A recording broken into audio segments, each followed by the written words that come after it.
Imagine this, a world with no books, no doctors, no modern science. Just humans trying to survive in raw nature. Every plant they see could mean life or death. Food, poison, medicine, or mystery. And somewhere in this ancient world, they come across a strange green plant growing freely across the land. At first, it's just another part of the wild, nothing special. But slowly, over generations, humans begin to notice something unusual. The fibers of this plant are incredibly strong, stronger than most natural materials they've ever seen. They start using it for ropes, fishing nets, clothing, even basic survival tools. For early humans, usefulness is everything. If something helps you survive, it becomes valuable. That's how the relationship begins, not with ideology, not with culture, but pure survival. Around 10,000 to 12,000 years ago, as agriculture begins to develop, humans stop just collecting this plant and start growing it on purpose. In early farming societies, this plant becomes something like a multi-purpose resource. It can be turned into fiber, oil, food, and even medicine. Ancient Chinese records later describe it as a healing herb used for pain, illness, and recovery. From there, as trade routes expand across Asia and the Middle East, especially through the Silk Road, knowledge about this plant spreads across continents. And what's interesting is that it doesn't spread as one idea, it spreads as many interpretations. In one place, it is medicine. In another, it is ritual. In another, it is material for survival. The same plant, but completely different meanings depending on who is using it. As civilizations grow, the story of this plant becomes even more complex. In parts of Central Asia, archaeological evidence suggests that people used it in ceremonial fires, heating stones, burning the plant, and inhaling the smoke during rituals, especially funerals. It wasn't recreational in the modern sense. It was spiritual, symbolic, connected to beliefs about life and death. Ancient historians also recorded tribes who used plant smoke during gatherings, describing experiences that felt deeply emotional or altered.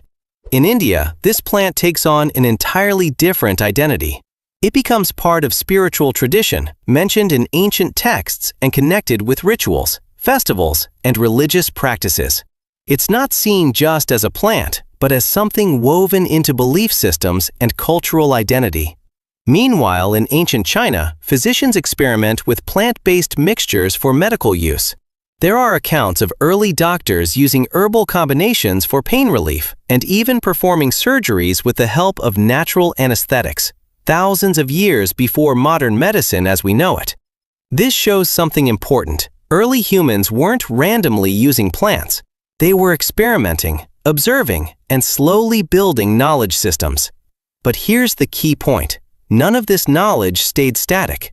As empires rise and fall, as trade routes shift, as cultures mix and disappear, much of this understanding gets lost, rewritten, or transformed.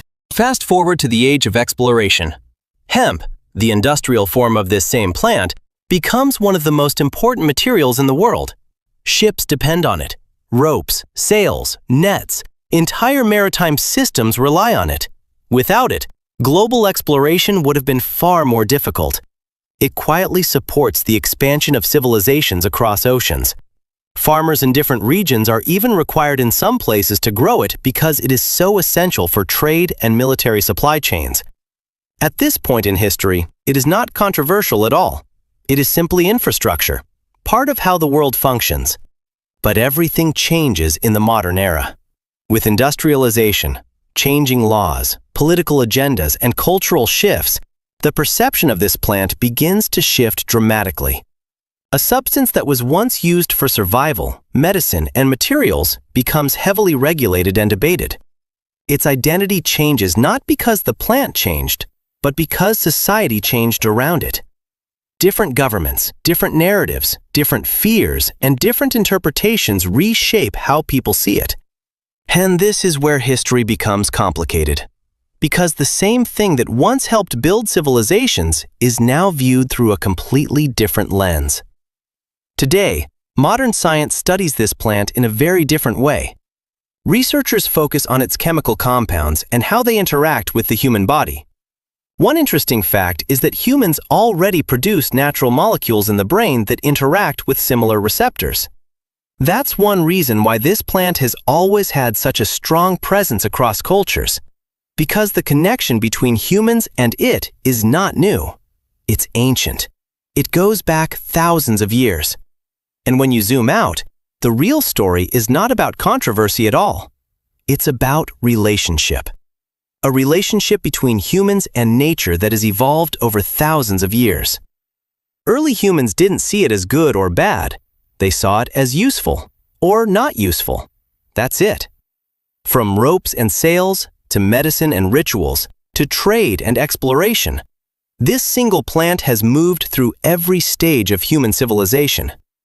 And maybe the most fascinating part is this: we are not the first generation to discover it, and we won't be the last to redefine it. Because its story is not finished yet. It is still being written, alongside human history itself.